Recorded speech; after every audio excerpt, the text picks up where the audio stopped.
particular lot has almost 360-degree views, and the canyon is home to many large estates. But my client didn't want to overbuild.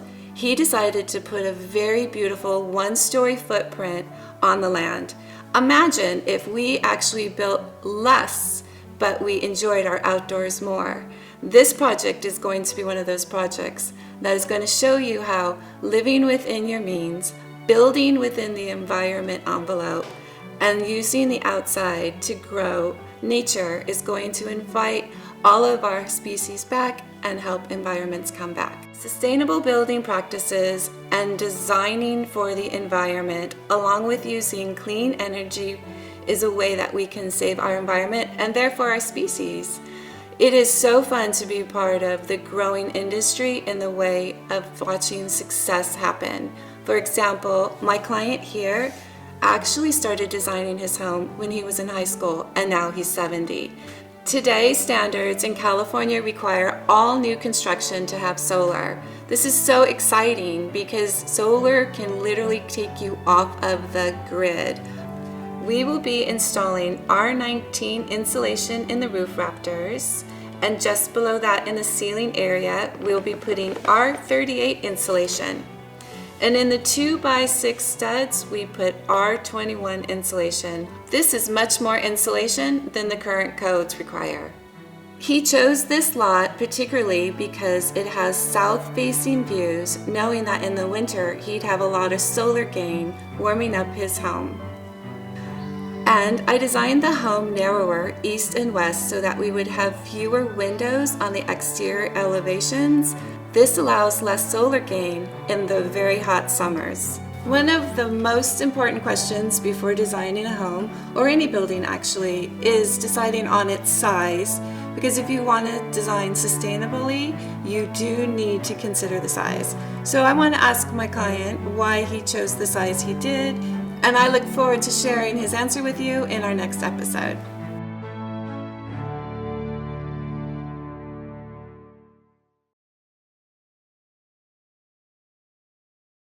So many luxuries. We travel to wonderful places. Our families, invite us into their new remodeled homes. And so to think that we're going to design a whole lot differently in size really isn't realistic. But if you approach the design saying, I'm not going to let my home, no matter what size it is, demand anything from the earth in order to keep it comfortable. And you can accomplish that through passive architecture. You can accomplish that through great insulation. You can accomplish that through so many new technologies, but actually old technologies being adopted again with smart technology. So windows are so much smarter, things of that sort. So I wouldn't want to limit my square footage, but I believe that you really gave a lot of thought to what a comfortable bedroom would be, especially for children. This is a family home, there's no doubt about it. And really kids need larger spaces in their room so that they can accomplish the things that they're supposed to accomplish. And we're giving them an opportunity to have space, correct? So, and then you decided to make the living room a little bit bigger instead of having a living room and a family room. Makes total sense. Or having a larger dining area instead of having one nook and then one dining room. And that kind of thinking is really how you're going to create spaces that feel larger. Maybe taller ceilings are an option for you. There's lots of ways to create more volume in your space without necessarily using a whole lot more material, or making your square footage take a lot from the actual earth. Mm-hmm. So, yeah. Yeah. One thing you did was to minimize the scrap pile on this house. It was designed, and of course we had to make some compromises, but it was designed in 4-foot increments so that, the shear wall on the outside, we wouldn't end up with cutting with a piece that was only a foot wide, and then you scrap the 3 feet and right. So on. And the garage, that's exactly 24 by 48.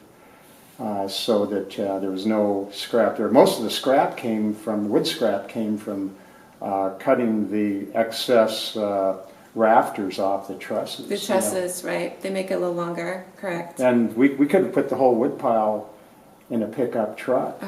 The wood pile here was, everybody was surprised that it was so small. Yeah, and that starts at the design phase. Just like making your bedrooms a certain size, cut carpet comes in 12-foot rolls.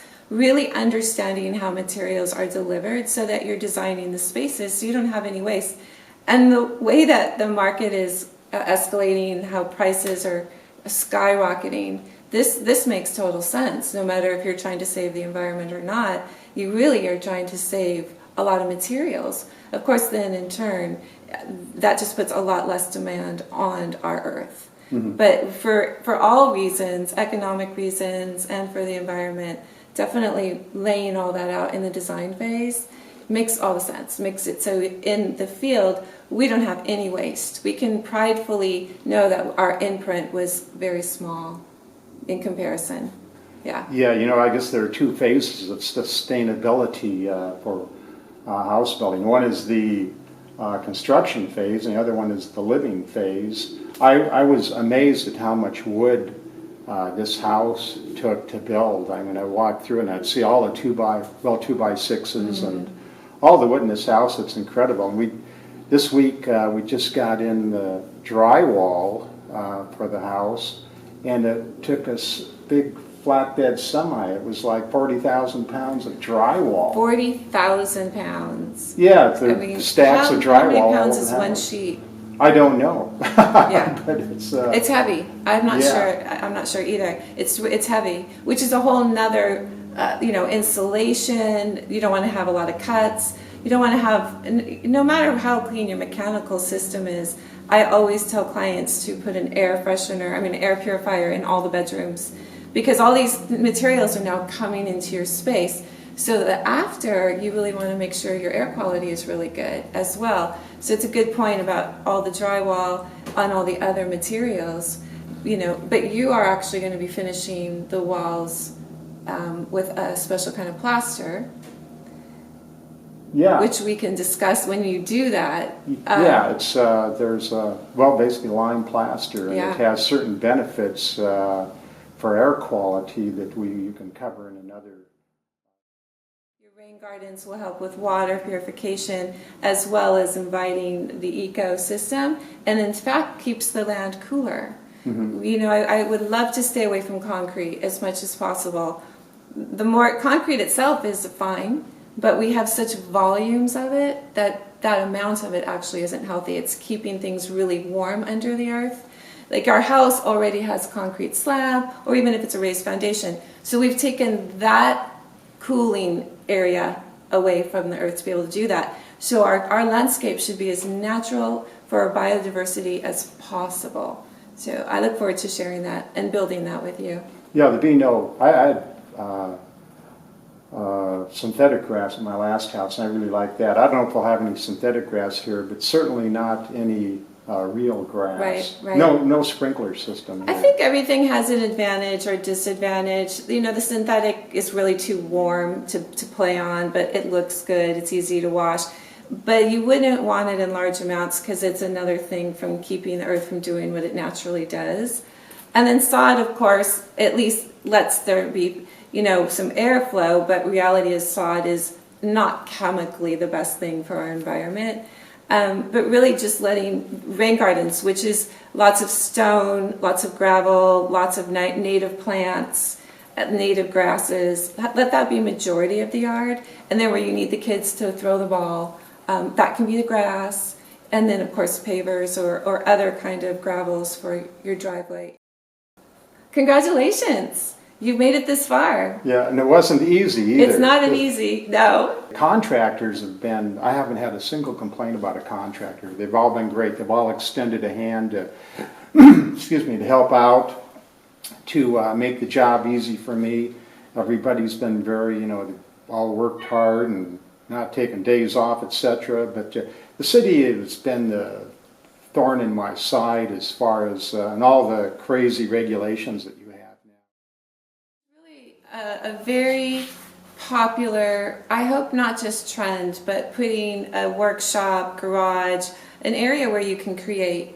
We really need to, that's what keeps us interested in our home and our family is creating things together. You don't have to create doors and windows, but just having a craft space where you don't always have to necessarily put it away. I have a lot of clients that are putting in garages, and whether they're using them for car collections, whether they're using them as a workshop, whether the wife wants it for creative memories, it's a really special space that, you know, is the creative space.